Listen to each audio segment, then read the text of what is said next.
Today's video is all about DYNEX, a global network of decentralized supercomputing, world's first neuromorphic supercomputing blockchain based on DYNEX solved chip algorithm, a proof of useful work approach to solving real-world problems. Today, we're going to be talking about this project and looking into it in a deeper dive, looking into some of its fundamentals, tokenomics, the team, the website, all that stuff that we want in order to get bullish so that we can accumulate here at the bottom of the range. So let's get right into it.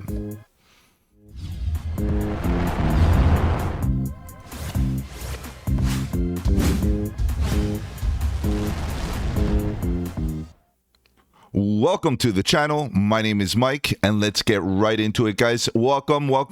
Today we're doing a deep dive, another deep dive, and we're looking at DYNEX, decentralized computing. And guys, again, this narrative is a really interesting one. We've been talking about many different narratives on the channel, and I've been doing deep dives in the last little while, looking at a lot of different projects, and of course, I landed on DYNEX. I felt like, you know, the community needed it. We needed a little bit of clarity with regards to this project, so what we're going to look at is some of the fundamentals, of course, tokenomics. We'll look at the team. We'll look at, you know, what it's all about, overall ideas, and of course, at the end, we'll come up with a consensus. We'll come up with an overall, rating. Should we get in? Should we be piling in at lower levels, or should we be waiting to get some more confirmations?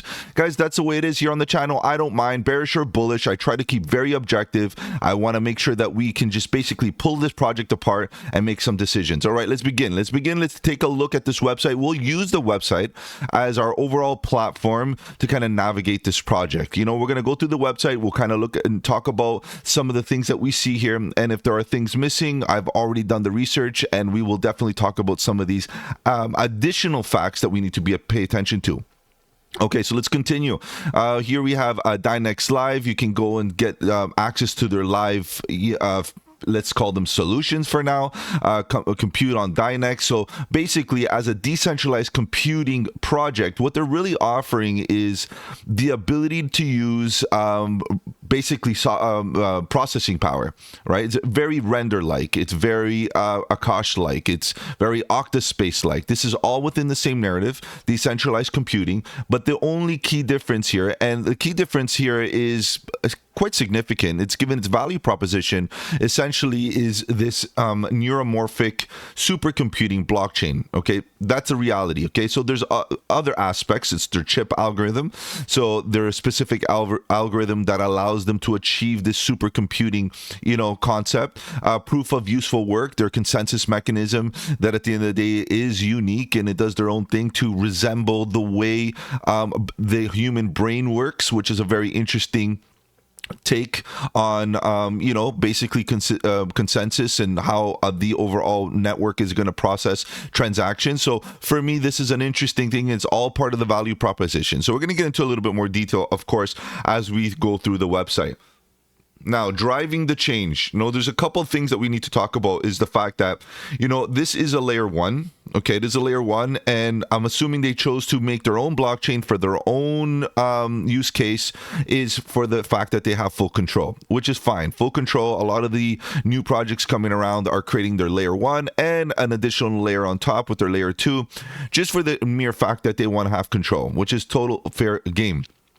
Now, driving the change, some use cases, they're talking about AI, which, of course, we're talking about processing, right? Processing data. And we know that artificial intelligence right now is one of the main consumers, of processing, and it requires a lot of processing because at the end of the day, the better the AI, the more processing of data it requires. So that is a definitely real world use case is for AI. And then we have the healthcare system. We have science, of course, in the field of science and research. A lot of data needs to be collected and processed and all of that, so to come up with outputs and things like that to make real important decisions. Architecture, of course, smart cities, and global 2000. I'm not even sure what that is about, but you get it. At the end of the day, you're looking at occupations, or you're looking at industries that really require a lot of data processing, right? So with DYNEX, we have a proof of work type of consensus, which is a little bit unique. basically miners participate on the network, and very similar to any other proof of work, but they basically the speed and efficiency is what they can achieve with this kind of consensus. This is what they're talking about. This is what they could achieve, and their aim is to basically outperform quantum computing. Okay, even exceeding quantum computing in some cases, right? So this is what they're thinking, is that based on their algorithm, they're able to achieve faster speeds than quantum computing. Guys, there are limitations with quantum computing. If you do that research, you'll see that, of course, there's, heat and a lot of other issues like with regards to quantum, and it's still in its very infancy phase as well, quantum computing. But using a software and using a technique to actually improve our current processing scenarios that we have and to compete with quantum might be bullish. It might be bullish. It made it possible with proprietary neuromorphic. This mouthful of a word, in my opinion, is probably the most important thing for you to truly understand what the value proposition about DYNEX is. Okay, so it's a special algorithm called DYNEX Solve. This utilizes the GPU and computing network, okay, to solve problems. That's the reality. But if you look into what this neuromorphic is, it basically resembles the way the human brain works. They try their best to consider the physical space, the human body, and especially the brain and how it kind of processes data. And based on that aspect, they were able to basically achieve a good output with regards to their processing speed. So this is something to be aware of. Once we continue scrolling through this website, we look a bit about on the white papers. I believe that we're going to get a little bit more detail, but we're not going to get into too much detail. We want just a basic idea of their value proposition, right? We don't want to get into too deep of a tech analysis, because definitely you need a computer science degree to really understand a lot of the math and a lot of the logic here. Okay, so we're going to kind of keep it basic for an investor purpose, right? GPUs being utilized, so they got a few there, a significant amount, and DYNEX chips running. So with the chips, they don't really have chips. They're just an algorithm that they call it a chip for some reason. It's a bit deceiving, but DYNEX Solve chip with proof of work algorithm is running to solve real world computing problems, and this is the amount of GPUs that they got going on. Okay, so that's interesting. Hash rate, block height, rewards, of course, as a proof of work.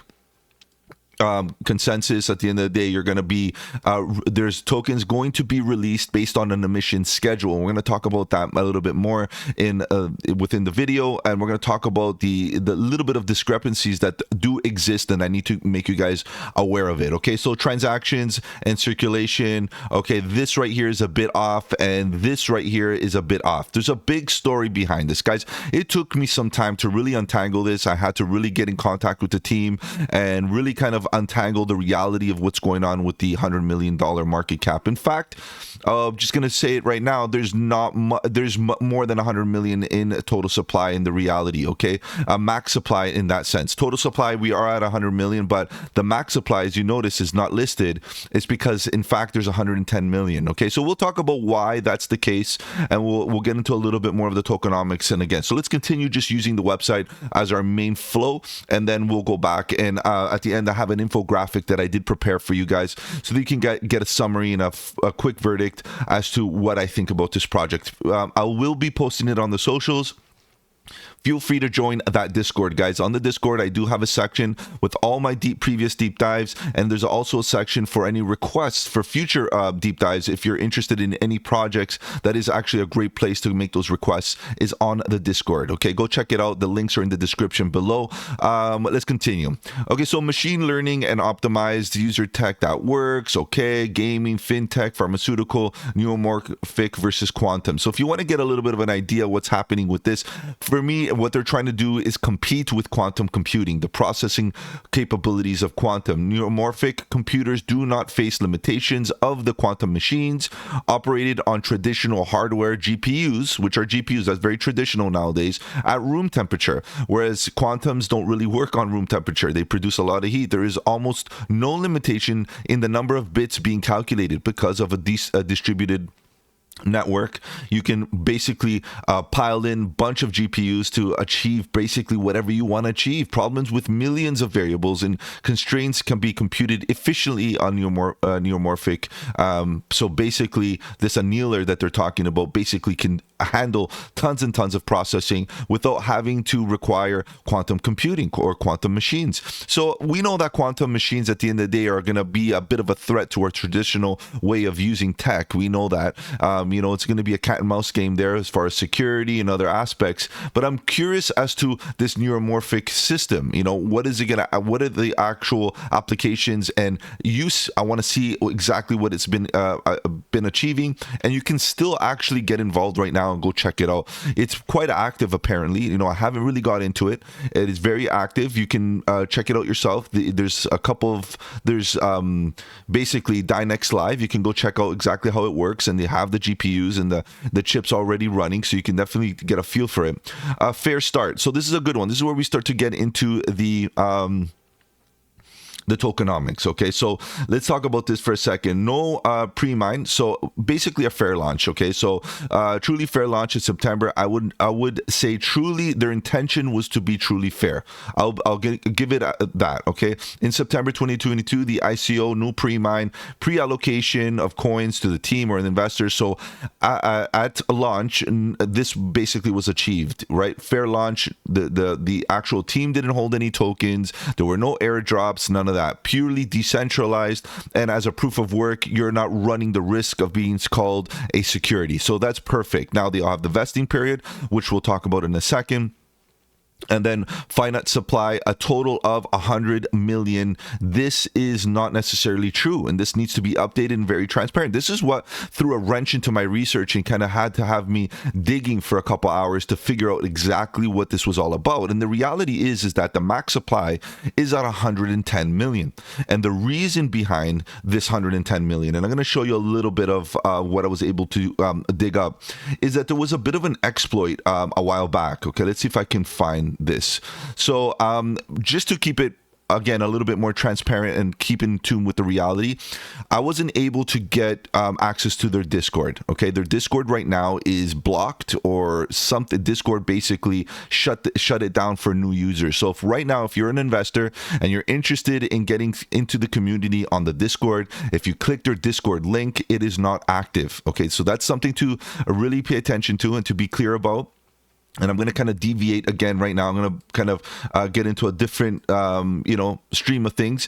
Their Discord is limited right now, and just as an update, of course, I was able to get this through the community, and you can see that right now they are trying to legally get their Discord going again. So we got to be patient here. At the end of the day, why did they get banned? There's no real transparency there, or why did they get this limitation? No transparency there. So something to keep in a mind on right now. Their Discord is limited. Okay, so whatever they did or whatever happened, it's something to just keep an eye on and question. Who knows what was happening on the Discord for this to actually happen? Assuming Discord did the right thing or didn't do the right thing, I think it's just questionable at the end of the day. Okay, let's get back to my point. My original point was talking about the supply, the max supply versus the total supply. So given the fact that on the website it didn't give me much detail and transparency, I went on the Telegram to kind of get more news about it or to get some more transparency. It was very difficult. A lot of scammers on that Telegram. A lot of people, faking out admin, being admin and all of that. Of course, you got to be careful on all of the Telegram groups, guys. Be careful. Tons of scammers nowadays. But nonetheless, eventually I was able to get some real answers from some real people that belong to the team or were very close to them that were able to give me some good answers. However, I still wasn't able to access the Discord. So they were able to give me some screenshots of the Discord of previous conversations. Now, these are some of them, the one that I just showed you and this one right here. So there was an exploit or some sort of pretty much vulnerability that was exploited in the past on DYNEX. And in the past, what happened was they had to freeze the blockchain and roll it back. And in the meantime, as this exploit was running, and in the sense that when they got the chain back online after forking it, they realized that they needed to compensate the miners that were losing out on some of their rewards, I guess. Okay, so this is very vague, right? I wasn't able to read this in firsthand. I was able to just get a recounting of the story on a conversation on Telegram. Okay, so then because of that, they increased the total the supply to an extra 10 million, so to 110 million. And the reason here is that they wanted to be able to have some tokens to compensate the miners for that vulnerability, which is totally understandable. And in this case, because of that vulnerability, they had to update it, they had to fork it off and fix it, and increase the total supply now, or the max supply. So the rollback basically caused it to have more supply to enter circulation. The only difference here is that that 10 million is not mined. Right. So previously, if you back to the website, they did mention that the fair launch, they basically all the tokens were mined. They were all ready to go investing for vesting periods and being in distribution because they were all minted based on fair launch. But now we have 10 million that are basically still need to be mined. Now, this is not real. This now brings a level of, who's in control of those 10 million? When are they going to be mined? How are they going to be distributed?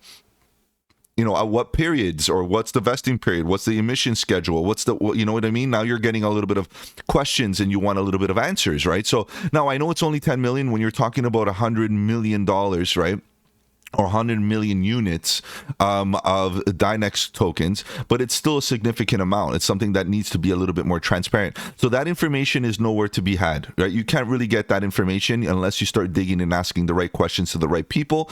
And for me, that was a little bit of an issue. Now, I'm not saying that, we can't move on from, exploits. A lot of these projects get exploited, especially in their infancy. There's always issues, and you can't hold it against DYNEX. The reality is there's growing pains along the way until you get things done properly, and that's okay, right? We're not going to hold it against them, but I feel like a little bit of a report or some sort of paper to be written and published that officially explains exactly what this is all about would make things a little bit easier for people that are into tokenomics, that want to read exactly what is happening with the supply and the overall market cap, instead of having to go and dig through telegrams and conversations.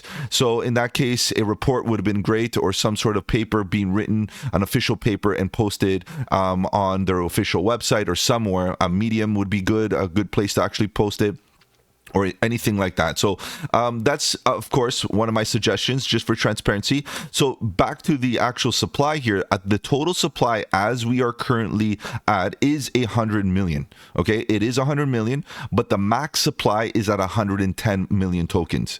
So there's an extra 10 million tokens that could be issued at any time or mined at any time in order to compensate the miners if need be. Now, there's no real, it's not a DAO or anything. We're going to have to rely on a voting process that, again, is going to be run by a third party, and hopefully all of that runs smoothly. I really don't like the lack of transparency when doing things like this, because again, you're relying on a third party to run this particular voting system, and you don't know what's going on there. But nonetheless, we got to have a little bit of faith that the team is going to be doing things right. But again, this is not a faith-based system. This is all about transparency and all of that. And with that being said, who's the team? That was another big issue. I'm not even going to scroll around here, but at the end of the day, you can see, if you go on the website and you start digging, you're not going to find anything about the team whatsoever. And for me, that's a bit problematic. A docs team is very, very important nowadays. Now, a lot of these developers, I've noticed a trend here. When they come in when they release a project using fair launch, they have the excuse, they think they have the excuse that they are, because they're fair launch and they hold no tokens, that the team doesn't need to be doxed. Well, in my opinion, every team, every crypto project should have a docs team to a degree. Now, and I'm not saying every single person on the team needs to be doxed, but if you're the CEO and the prime developer and, you know, the founder of the team and all of that, you need to be doxxed. We want transparency no matter what. You know why? Because they feel that because it's fair launch and their proof of work, it's completely decentralized. Well, here's some news. It's not. Look what happened here. As soon as they got some sort of vulnerability, decisions needed to be made, tokens were added to the max supply, and then all of a sudden you become slightly decentralized. And that's the reality. Now we're relying on some key decision makers to, you know, fix the issue. And just based on that fact, I want to know who these decision makers are. Right? That's the reality. And going forward, I really do feel that being doxxed is going to be one of the major aspects of getting into small cap, micro cap, you know, a lot of small projects that are just starting up. We want to know who they are. They better get their LinkedIn accounts all linked up. Their faces need to be clear and transparent. They got to get on some good videos out there and speaking about their projects and being very transparent. That's my opinion, guys. Let me know what you think about this. Does a fair launch give a team the option or the right not to be fully doxxed? I feel like if you're going to be playing with people's money, you better let me know who you are. That's what I think. Guys, chime in. Let me know in the comment section below what you think. I'm just developing my own thesis here overall, what I expect in a team, and I do expect to know who they are. That's the reality, especially if I'm giving them my hard-earned money. Okay, let's continue. DYNEX Live, this is definitely there. Jobs in progress. You got, you know, a little bit of a snippet of what it looks like, the dashboard, I guess. The roadmap, guys, 10 out of 10. Great roadmap, nice and clear. Lots of good achievements throughout the years. It's not a new project, but it is obtaining a bit of hype. So I'm going to call it new just for the fact that it's waking up. Okay, so it's not new. It's been around. This is all building phase, which, you know, in my opinion, you can't really hold it to it because it's basically a lot of nothing at this point. But now we're getting something, and that's really good. We got listed on LBank, Bitmart, MEXC. So this is the beginning of proof of life when you see exchanges starting to get interested. Software wallets are being developed, and then we're going to get a browser wallet, and you get audits, and you get what I mean. So we're getting there, and you can see that the white paper is pretty you know, transparent, clear, lots of dates, and I like this, easy to read and all that. Guys, go pick it apart, because at the end of the day here you got a lot of the bullishness that we're looking for future developments. Okay, so testimonials, guys, this is a very new project. There's very little of anything with regards to partnerships, and even in fact they have a very interesting partnership, and we talked about the partner in previous videos, but there's no partnership section here to kind of boast the fact that they are in partnership with Octaspace, which is another decentralized distributed processing computing project, which is a very hot topic nowadays, Octaspace.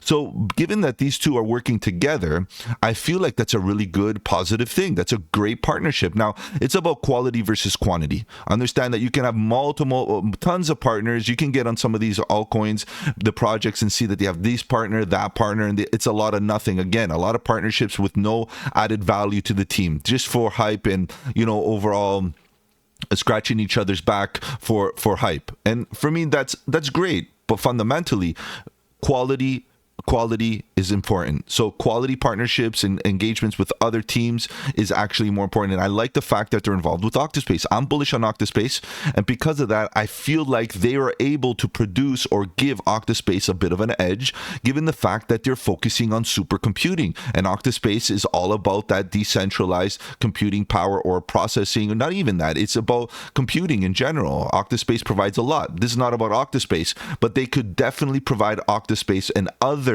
decentralized computing projects some added value. So I find like this could be good. A lot of room for potential partnerships for the future. That's a bullish aspect, definitely 100%. Okay, what else do we have here? Let's kind of dig around the website, and I'll continue giving you my 2 cents, how it works. There's a lot to be had here. You can go and read that, what it is. I think it's this, the roadmap, the white papers. We'll take a look at that, how it works. There's a couple statements here that are good. We have the job. Okay, that's what they call them, the jobs. Like, you're going to go in and put some processing tasks to go through. Those are called jobs. DYNEX activities. Okay. A lot of technical aspects. If you're into it, go read it. Miner job rewards, so you get rewarded for mining. There are other rewards along the way that you could get that it makes this job,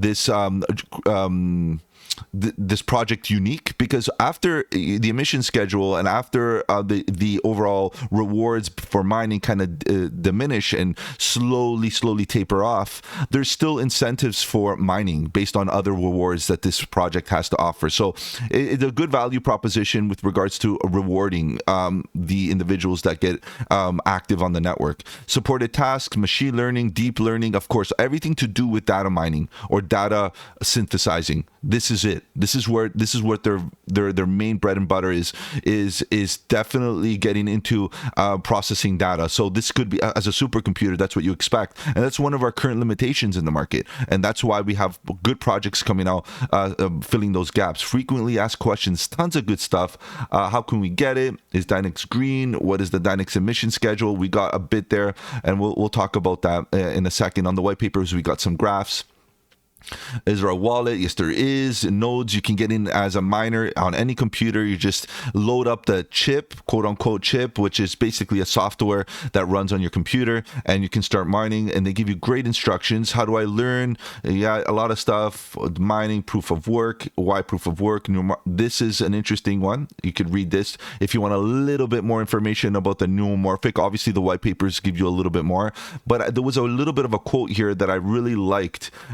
And memory processing, our where was it? Let's see if I can find it. Bottleneck, of course, that's computers have inherent scalability since adding more neuromorphic chips increases the number of neurons. So they're using a language that is very analogous to the human brain, and that's what they're trying to develop, a processing circuit essentially that runs and behaves and basically scales upon the human brain. So for me, that is a parallel, definitely pretty good. Okay, so the neurons, you can see these words, and they are very aligned with the human brain. Okay, let's move on. I think we're good here. A lot of good info. You can check that out and learn about their actual tech itself, like how it works on a deeper level. Okay, definitely. So let's continue. What else do we have? History roadmap, we talked about that. White papers, we'll do that in a second, because a lot of this is all obviously repetitive, and it's going to be on the white papers.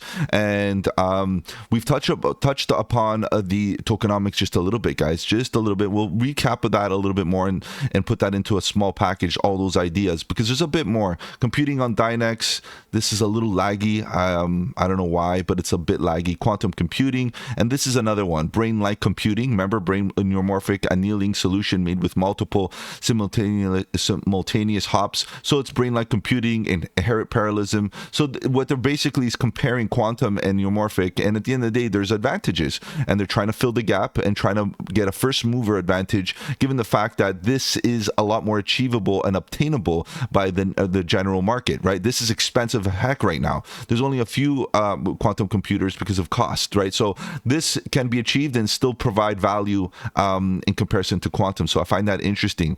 Dynamic platform, and we're done. Okay, so the website is very clear, quite concise. In my opinion, missing a bit of information here and there. Use, let's see what we can get here. I think we clicked that. Oh, computing on DYNEX. Yeah, that was the thing. Okay, let's move on. That's the use.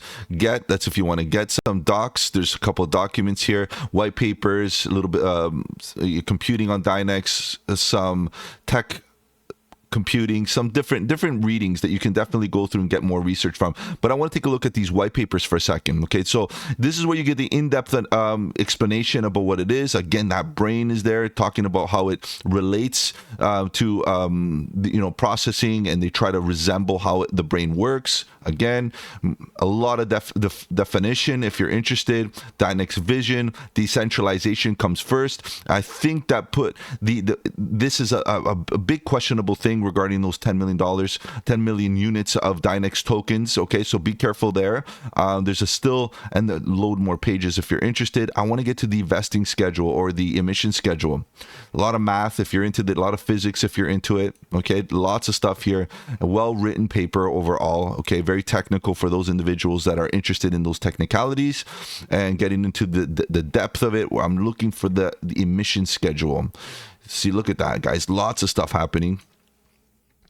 Okay, and I'm going to give you my, we're going to take a look right here. So you can see the emissions over time. We basically, it reduces, it flatlines, okay, the amount of tokens released into supply, circulating supply. So right now, everything is in distribution except those 10 million. Everything's out there. And as time passes, they're going to be unlocked, and they're held on the contract. So that's a lot of projects work like that, especially proof of stake projects. Right now, this is a proof of work, but all the tokens are currently already minted, which is healthy, except those 10 million again. Now you can see the coins over time, slowly as the blocks, coins per block, as the blocks continue filling up, you can see that the emissions, the coins that are released per block get reduced and reduced and reduced. Okay, so that's something to consider. 500 days, 750 days, we're talking about years and ahead. I think we're right around here, if I'm not mistaken. And you know, you can see a diminishing amount of coins entering the space. And if you look at the tokenomics, at the end of the day, a good percentage of them, at 60 to 67% of the tokens are already in distribution, so complete circulation, and we're waiting for more token unlocks, right? So to see how, or coin unlocks, to see yeah, you know, hit the market with a few more tokens. Okay, so that's the white papers. Honestly, we talked about a lot of this already. There's not much other than getting really technical, and I don't plan on doing that right here live and on the video. Okay, so if you have time, go check it out. Let's continue. Docs network, this is an interesting one. If you want to go check it out, you can kind of go see what's going on here. There was so you can check the blocks, the hash, what's going on there.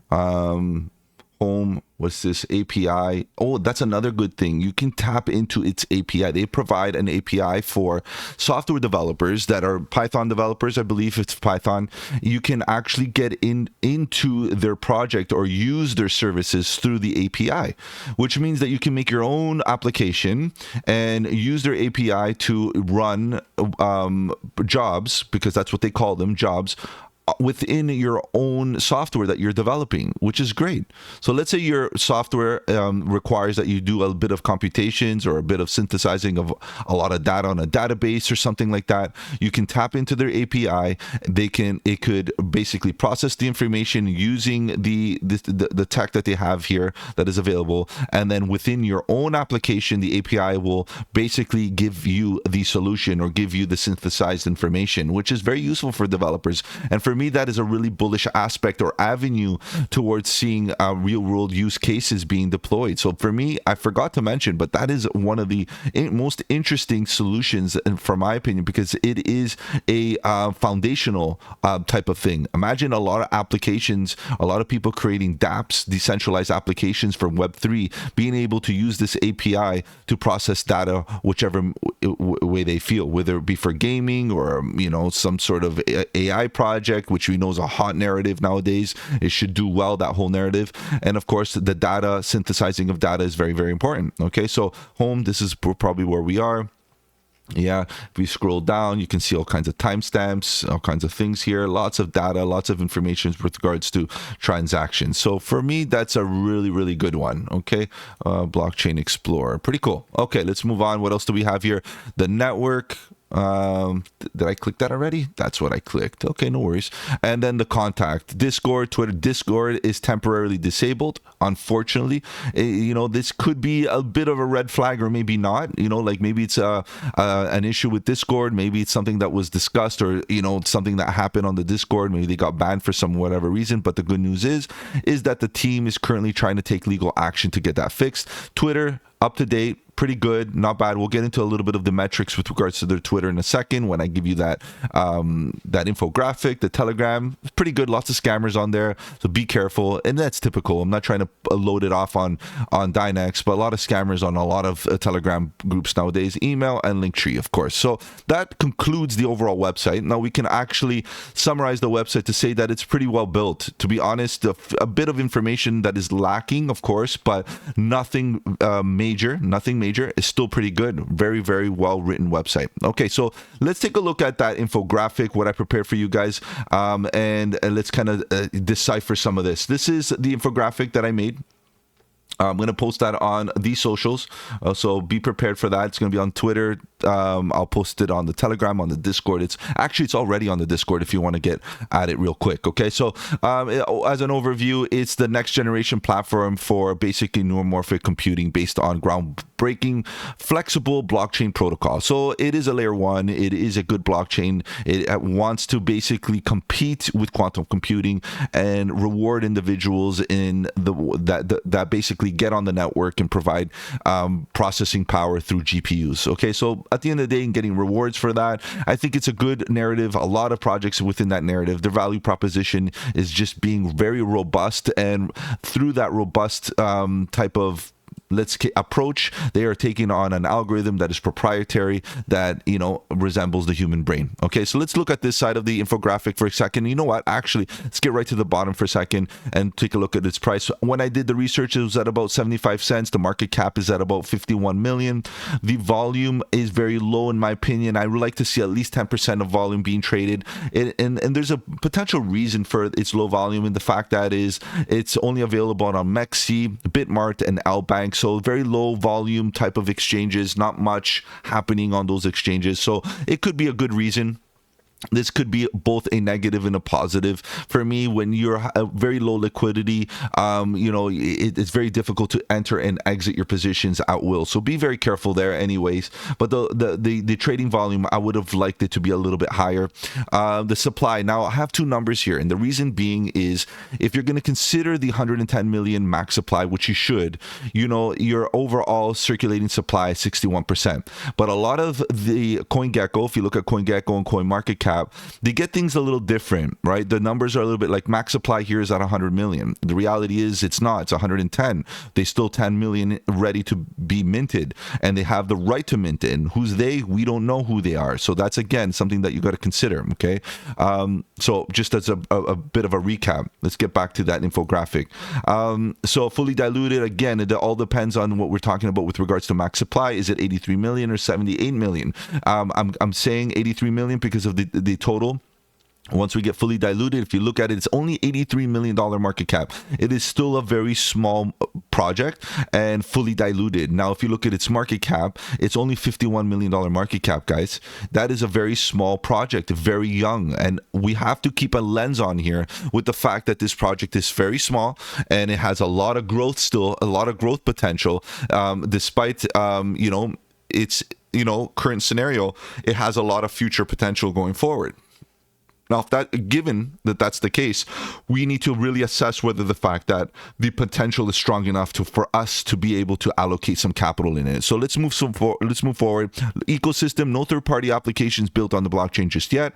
It would be nice to see something being built on it other than proprietary software and proprietary use case. It is a layer 1, so there are projects that can be built using it alongside it, or within the ecosystem, or whatever the case may be. But again, it's a good start where it's at. They have an API. They got a lot of things going on for them. For me, that's a really bullish thing. The ecosystem itself, what they're trying to achieve on their own, is very in tune with a very strong narrative, the decentralized computing narrative. So for me, that's a good one. Distributed computing, good stuff. Cloud computing, that whole concept there, really, really good. So, I don't know. I was a bit reluctant to give it a bad score, and I didn't want to give it an awesome score because at the end of the day, there's nothing really built on it just yet, other than their own, software and their own things that they're offering. But I would like to see this ecosystem grow just a little bit more, and they do have future applications, future integrations that might be interesting. Okay, so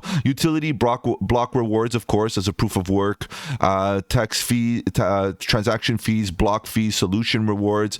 All the use cases are going to be growing in utility as the ecosystem grows. Right, that's the reality. It's a utility token. This token, at the end of the day, is going to have more use case once the ecosystem grows, and there's a lot more happening on the network, and that way we'll see a lot more happening. Right now, there's not much, so we got to be careful, but the idea is there, and that's why I gave it such a good rating, is because the reality is this is very typical.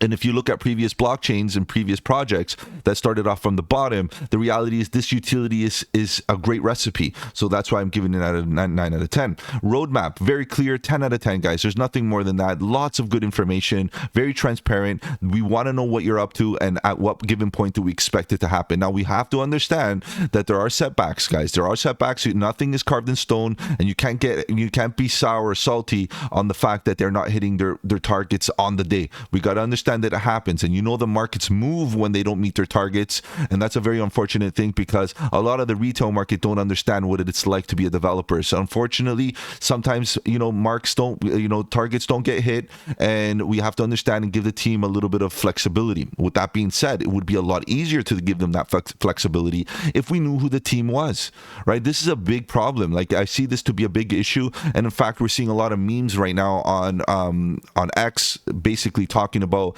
if a team is doxxed, it's great, everybody's bullish, right? And that's the truth. And I hope teams going forward, whether they come out with a fair launch or whatever the case that may be, that they are prepared to show their face and prepared to introduce themselves to the market. Okay, so this is the thing. We're in a bear market. The reality is we're in a transitory phase in this bear market, and people right now are risk off.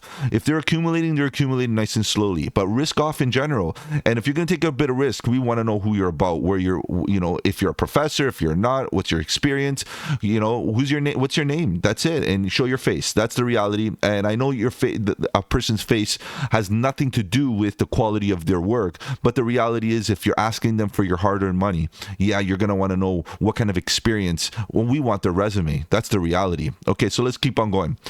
From a social aspect, one issue, but overall, their X followers, 20,000 followers, nothing huge. It's there, but doing pretty good. They lost a bit of followers in the last 30 days. It's down approximately 304%. That's not their fault. The whole market is resembling this thing. I've been doing deep dives for the last little while, and I'm noticing a lot of these projects are losing their followers, and that's absolutely normal. So we can't really hold it against them. And I'm going to counterbalance this with the fact that, they are up with regards to their own tweets or their own X posts. Let's call them X posts for now. They're up, meaning that they're pumping tweets and engagement, and they're trying to get engaged with their community consistently, which I'm going to give them a lot of credit for. However, this Discord has a limitation, and I feel really bad putting it against them, but that's the reality. Okay, it's one of their issues that they got here right now, and whether it be a fault of their own and the community and the team, whether they were doing something that they shouldn't have, but right now their Discord has been limited, and their Discord is basically closed for new comers to enter the Discord. So it's very hard to communicate. You're going to have to rely on Telegram, and Telegram for me wasn't a great experience. You can't really search historical conversations, and dig around to what was being said in the past, and where Discord offers a lot of those features. So unfortunately, this is a limitation, and this is why I give it a 7 out of 10. Now, tokenomics, at the end of the day, there was a bit of an issue kind of clarifying, and I know some people might say, but it's only 10 million units. Guys, 10 million units is 10 million units at the end of the day. So we got to be very transparent. It's all about transparency, and there's no trust-based system here in crypto land. So tokens will be released based on emission schedule. We saw that emission schedule bit by bit over time. You'll see it'll taper away the emissions, and all tokens will be in circulations. No initial coin offering, pre-mine. So basically, it is a fair launch. We talked about that. We need a bit of clarity for the max supply. Why on CoinGecko, CoinMarketCap, on the website, all these numbers are all different? It's because there's no transparency with regards to what happened to them in the past. In the past, they got, exploited. They had to fork the chain, they had to roll back, they had to do a couple of things to get things back and going, and they also introduced that extra 10 million in tokens to the max supply. So that needs to be clarified, and it needs to be transparent, and we need to know going forward what those 10 million units are all about, okay, and what they're going to be doing with them. Partnerships, bullish. I like this. I only was able to find one partnership. Octaspace does a great, again, I did a deep dive on Octaspace prior, so that's why I know this. Octaspace does boast the fact that they are basically partnered up with DYNEX, but there's no relationship the other way. DYNEX doesn't mention anything about Octaspace anywhere. I couldn't find it. Maybe it's there, but I couldn't find it. It's not relevant enough. They didn't make it front, run, and center, and for me, that's that's a little bit of a limitation. In fact, I couldn't find any other type of clear partnerships going forward. So for me, yeah, still good. 8 out of 10. I think that's a good partnership given the fact that they are basically, Octaspace is able to use their approach to decentralized processing, and alternatively, DYNEX will definitely be happy for Octaspace to use them, giving them volume. At the end of the day, it's all about volume. Getting this thing going requires use. We want to see this active. Okay, so exchanges, Mexi, Bitmart, LBank, low liquidity exchanges, but up and coming ones, especially Mexi's doing okay lately. A little bit of FUD here and there. They had an update yesterday that caused a little bit of downtime, but I'm hoping that they're back running. LBank is doing okay, but nonetheless still a very small exchange. And Bitmart, still hanging around there, small, low liquidity type of thing. So be careful there. But at the end of the day, you do have access now. One thing to be aware of, that this could be both a positive and a negative. Negative in the fact that it's low liquidity, of course, but positive is that imagine if this thing gets listed on another exchange, on a bigger exchange, you're going to see an increase or a spike in the price based on the amount of interest and volume entering the network. So be very careful with this, and be understanding that this right now is just basically an overall number. I give it a 4 out of 10 because I would have liked to see a bigger exchange at least, so that we can have a bit more security in its liquidity. So given the facts currently right now, we have a bit of an issue. Okay, we have about 61% in circulating supply right now. We have about 10 million that are basically, let's say, not in circulation, but they're going to be in circulation at will whenever the team, I guess, sees fit, based on a potential voting system that is right now very vague and unclear and uncertain. So a bit uncertainty there, and I'm not crazy about it. And of course, that affects my verdict, right? My verdict is it is a layer 1, which is good. Decentralized cloud computing solutions, the world's first neuromorphic supercomputing. They're basically one of the first the first mover advantage is always a great advantage, right? They're new to the space, coming out with a new technology that could definitely provide some real world solutions to problems, and we know that right now data is our biggest issue. So proprietary DYNEX solve chip algorithm, again, very, very smart things. Their value proposition is new and unique. Proof of useful work, their consensus mechanism is slightly different than a typical proof of work, but still very similar, solving real world problems. And at the end of the day, again, back to that human brain type of architecture, guys, it definitely does really well. And again, value proposition. Ecosystem is limited. We talked about 10 million tokens need to be clearly accounted for. I agree. History of an exploit. Now, that could be a negative. It could be a positive. It could be totally ignored. We have to understand that a lot of these projects gets exploited here and there. There are very few that have yet to get exploited. And let's be real, those are growing pains. That's the reality. Then that's something that we have. Ethereum got exploited, right? And that's the truth. Now the reality is that they fixed it, they rolled it back, they forked it, they did what they had to do to get things going. And now the question is it going to happen again? Nobody knows. Did they learn off their mistakes? Most likely. And the likelihood of it happening again is probably less now, because they were able to audit their code once again and make sure it was perfect. So a second go maybe is good, maybe it's not. Let's keep it very open and objective. Trading volume is low. For me, that's a bit of not really the greatest, but again, based on the fact that it's listed on those small exchanges, this kind of explains things, but still provides a limitation with regards to being able to enter and exit the market with secure liquidity. Team is not docs, guys. Huge negative for me personally, guys. I try not to make these things personal, but I'm seeing a very, very common trend with a lot of these token projects that are coming out with this fair launch. Guys, it doesn't matter about fair launch. Please read, get up to speed with this. People, the general community wants to know what you're all about. Okay, so be free with that. There's nothing. If there's nothing to hide, you shouldn't be hiding. And at the end of the day, like, it should be even taken even further. So while I was talking about, trying to answer some of these questions with regards to, basically coin distribution, like how are the tokens being distributed, right? They basically didn't want to give me information because they relied on the fact that everything was already in distribution, and they weren't comfortable basically divulging how many tokens the team owned.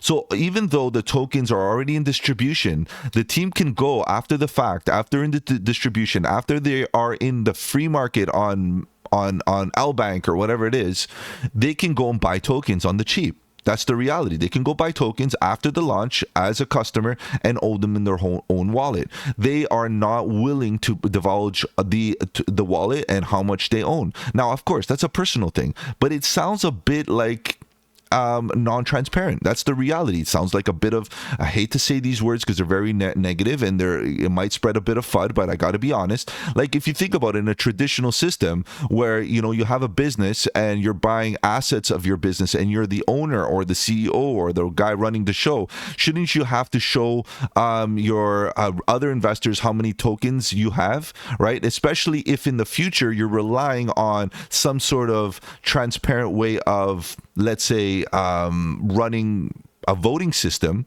In this case, they can be holding a significant amount of tokens for this voting system, and those 10 million tokens that are still waiting to be released, guys, they're going to be able to vote and sway those 10 million tokens. So for me, it's all about transparency. We should be able to know who are the individuals and what they have as far as in their wallet, and that should be, it's a bit of like an insider trading type of thing. Let's be real about it. So I don't want to spread FUD here, guys. Again, I try to be very transparent. Let me know if you disagree with me, because of course we're always learning and try to, you know, stay one step ahead of the market. That's what we do here on the channel. We just try to make things very clear, and so that we can make educated decisions based on facts, not emotion, right? So that's the reality. Okay, so the Discord. So although the followers in their X or their Twitter is significantly down, and they, you know, whatever, they keep on posting. For me, that is a positive. At least they're looking like they're hustling, which is great, and that's a positive. However, their Discord is no longer there, and no new members are allowed to come in and get some information. And that right now they're relying a lot on their Discord to distribute that information, especially about their history of their exploit. So for me, that's a problem. They are taking legal action. So let's see how that pans out. Partnerships are appropriate for its size and strategic. So back to that quality versus quantity. Octa's space, really good. Octa is one of the interesting projects right now in this bear market, and I think that's a really good one. Now, if there are other partnerships, I wish they would have made those a lot more clear. And exchanges are not partnerships, they're relationships. They're not partnerships at the end of the day. So I wish they had a little bit more, you know, if they had any. They don't need to. They're still very young, and maybe they're very selective and strategic, which is a viable option. Okay, so going forward, okay, my overall price verdict, I know you saw it there already, and of course it's a little bullish. Of course, I want to give all of these coins, despite maybe the negatives, right? Because the reality is the negatives are there just to give us an idea. The idea of, you know, what are the probabilities. So I'll give a probability, and of course the risk to reward ratio is something that we need to consider, even using fundamentals, right? It's a bit risky and a bit rewarding, obviously, and the balance between the two is what makes you a very valid or basically a profitable trader. So if you look at it right now, you're talking about Render, you're talking about Akash Network, very similar projects, but of course value propositions and slight deviations from their tech and so on and so forth. But the whole space of where they're trying to compete is basically in this decentralized distributed computing power type of narrative. Okay, so this is something interesting for me. The top of the game is Render, of course, Render being the top dog right now for me, and Akash right underneath there, ready to go, of course. Now we're talking about, what about if DYNEX reaches the market cap of Render? You're looking at least a 10.5x. So that for me is very good, and Akash Network another 5x. However, guys, this is the however that is super important. Both Render and Akash as well, in my opinion, are very young, given the fact that the narrative is small. Now I know that their market cap is slightly larger, right? I get it, but the reality is that this narrative, this concept, in a bull run, where we start to see the market cap of the entire crypto space rally up, I have a feeling that Render, Akash, a lot of these projects that are offering these services are going to be in a very competitive space trying to fight for market cap.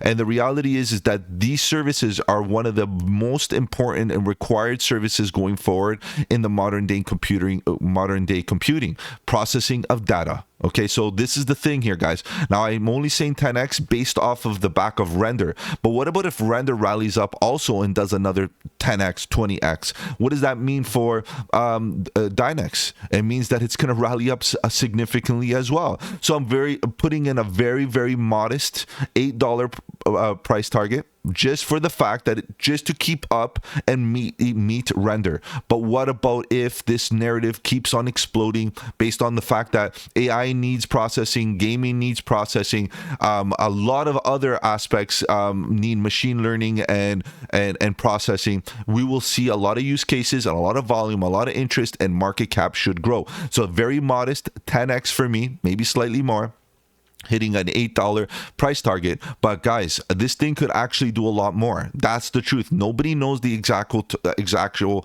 tops where it could actually reach. But if you're going to use other indicators like other projects and their behavior and their price targets, what they've reached, if DYNEX could keep up or even meet render, guys, we've done a 10x, which is decent. My opinion, I still feel like that's still very undervalued, but this is where you start to get risky, right? That's about risk. Once you reach your 10x, everything above that starts to get risky, because now you're competing with render. Could DYNEX actually overtake render?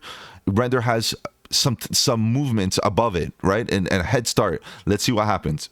My overall rating, guys, 6.5%. I know it's a little low. I was very, very skeptical on whether I should be giving it a 6.5%. And this is all because of all the little limitations and the few red flags all accumulated together give me a bit of an issue here, guys. So be very careful here. Reread this, rewatch the video, come in with a different mindset. I know sometimes, there's a lot of information overload on these deep dives, but at the end of the day, guys, with regards to the market cap and the overall socials and the overall, exploits and all of these things, it kind of leads me to believe that, a small position size might do well, but there are other projects as well that are very, very in tune and have a lot of very similar scenarios with both negatives and positives. And of course, DYNEX right now, there's some good positives. So again, small bags accumulate bit by bit at the bottom of the range. No harm done. If this thing rallies up, it should do very, very well within this narrative. All right, guys, I know you're here to talk about charts. Let's begin looking at DYNEX. Let's take a look at DYNEX. What is DYNEX doing with regards to this price action? We can currently see that DYNEX has been in a slight consolidation for the last little while. Let's get into the daily, and then we'll get into a little bit more detail on the 4-hour. Okay, let's take a look here in more detail. We can see that we're in the chop zone, and all the time, I always say this here on the channel, when I see the RSI in the 50 zone, that tells me that we're going to get in the chop zone, which means that we're going to be getting sideways price action. And the ideal way to trade this is in lower time frames like the 4-hour. Right, but we did come down from an overbought scenario, very overbought from a bearish divergence. We can see these two tops, 1, 2 bearish divergence. We got the follow through. Is this the confirmation high, a lower high? Is this it? It could be. It could be that this is the confirmation, and now we're slowly cup and handling, very cup and handle type of structure right now at this level. And if we break below, and it's not very clear, it's not, the ice line is not very, very clear. If we break below, 67 cents, are we actually going to break down even further? We've tried that in the past and got a bounce at the top of this volume gap. So this is where things get a little choppy and a little get twisted, right? So be careful. Now, if you get into the 4-hour, just quickly, and we'll get back into the daily, you can see that we slightly got into a not really oversold here, and then we came back tested, not quite oversold. There's a bit of bullish divergence right here. Let's see, not really, a bit here, not really. So what it means is that it's very likely that we could get another test of higher levels and potentially test these previous highs and make a upward sloping channel type of thing for a little bit more, maybe touch about here or get around the zone. Guys, at the end of the day, what we're trying to do in this current scenario is to confirm that this is a back test. We want to confirm that this was the back test. We got a double top. That's good enough for me. Honestly, good enough for me. We got slightly into overbought scenario here on the 4-hour upon this last pump up and finally getting rejected. But guys, we're currently trying to build a higher low. Now, if you look at the RSI, we have not gotten to oversold conditions, which means that we could have a bit of room to come down once again, hitting maybe about 67 cents or even back down to the top of the volume gap. If that happens, guys, we're now contesting a very important level because, again, cup and handle, right? Back here at the ice line, which is down here. If we come back down here, it's very likely that if we break below, I'm going to put some arrows in here. I'm just wondering why they're not already in there. But nonetheless, if we come down here, this is a good buy the dip opportunity based on risk to reward ratio.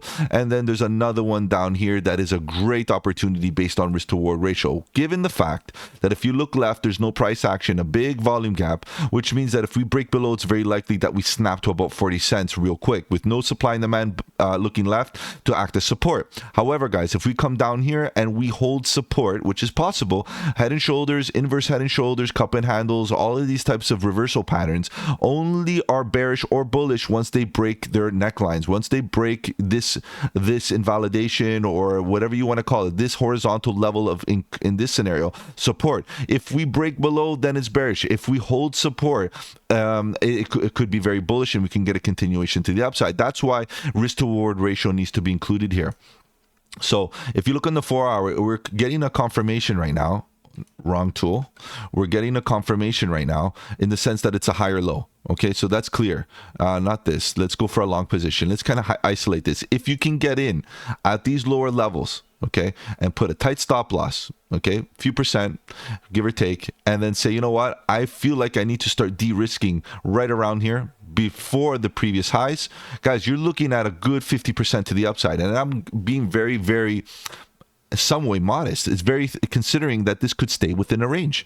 Bottom of the range, top of the range. That's all we're looking at. We want to just trade this range and you're looking at 50%. You're not trying to aim up here yet. If you're trying to aim for the tops, the only thing that you can do is, number one, make sure that you take a bit of profit once you get here so that you can walk away profitable. And secondly, trail up a stop loss, leaving some of your allocation in to hope that it does rally and break up and get to higher levels and a price discovery. Guys, that we're not in a bull run yet, so be very careful. The likelihood of that happening is very low. We've saw some new projects do that, create higher highs, price discovery type of scenarios. It could happen, but be very careful. If we come down to this level, this is not a bad time to go long. If we break below, you got to set that stop loss and wait for it to hit again the bottom of the volume gap and potentially reaccumulate and get into another long position down here. Once we see that we get a nice little bounce, the reality is that this loss will be compensated by the gains that you retrieve from this trade and then some. That's the whole logic here. You didn't buy the tops, you didn't buy the top, you're buying the bottom. And the reality is, I think that we're very close to a potential bottom for some relief to the upside, right? So in this case, if it's not here, it's going to be here. And if it's not there, guys, then you're in trouble. I would stop and see this thing, you know, basically come down. We could come down to about 20 cents if that's the case. But for now, one step at a time, guys. On the daily, let's get back to the daily now for a second. On the daily, it is very likely that we continue coming down. The thing is that we are currently in the chop zone on the 50, full reset to oversold conditions. EMAs are facing down. Red histogram bars are still there, although they are pale pink as we speak. They're still facing down, looking bearish. The likelihood is that we get down at least to here and most likely down to here. Oh, I do have some green arrows here. Let's get rid of these ones. There's too many arrows, getting confusing. Okay, so that's the reality. That's the reality. In here, within this range, we got to pay attention for a full reset. And we're gonna once we get a full reset on the daily, we're gonna start looking for bullish divergence. We're gonna start to look for indications that there could be a pivot point that the bulls want to get back in getting, you know, the ball in their court. Once that happens, we'll start going long. We'll start building positions. Right now, I still feel like DYNEX could be selling off in the next little while, waiting for this daily momentum to fully reset down to oversold conditions. Again, back to the 4-hour, see if we can find some confluence there. So the trend on the daily is down. The only way that I would consider trading this is going short, to be honest. You're going against a trend going long. Although going long, you could probably get in and get out, like I mentioned, right? Even on this low, previous low, put a stop loss, take profit right here, if you feel what I mean, something like this. A lot of people will be doing this. A lot of people will get wrecked on this on a few wicks. We already got a liquidity grab already, so that's a good thing. Maybe it washed out the market, ready to go to the upside based on this wick. This wick was a sweep of the lows that usually gets people, the leveraged individuals, wrecked. It gets them, washes them away, and then you get back in. So this is not a bad aspect. We could definitely get in from a range low to a range high and then just basically take profits, and you're looking at a good, and I would be very, very critical on this one. I would be taking profits right around here, and then you're looking at about a 30% scenario. That's the reality. Risk to reward ratio is not bad. It's a 7-to-1. Like, even if you got in right now and you put a stop loss right around here, you're still decent. You're looking at almost 4-to-1, still decent. So be careful here, guys. But because if you're going long, you're going against the daily trend. The better solution is to wait for this thing to get overbought, wait for bearish divergence, and start shorting it to the downside, anticipating it to get back down to about 60 cents and falling through this volume gap to about 40 cents if it does happen. Because overall, the bias on the daily, like I mentioned, is still to the downside. Check it out. We could get a bit of relief back up to overbought conditions, but the likelihood, guys, it's all a game of probability. Nobody knows exactly what's going to be happening in this market. The only thing you can do is use, statistical analysis and use some of these indicators to develop those statistics. All right, guys. Thank you for stopping by. If I've offered you any value in this deep dive on DYNEX, feel free to do the channel a huge favor. Slap the like button, subscribe to the channel, click the bell so you don't miss out on any of my future videos. Of course, guys, I'm live at 7:30 Eastern talking about crypto news and price action. If you want to follow me on the socials, the links are in the description below. Join the Discord, guys. The Discord is bumping. Lots of good alpha, lots of good trade setups, good fundamentals, all kinds of stuff going on there. Great community. Take a look, guys. It's a great place. Guys, take care. Have a good one. And don't forget, buy the dip.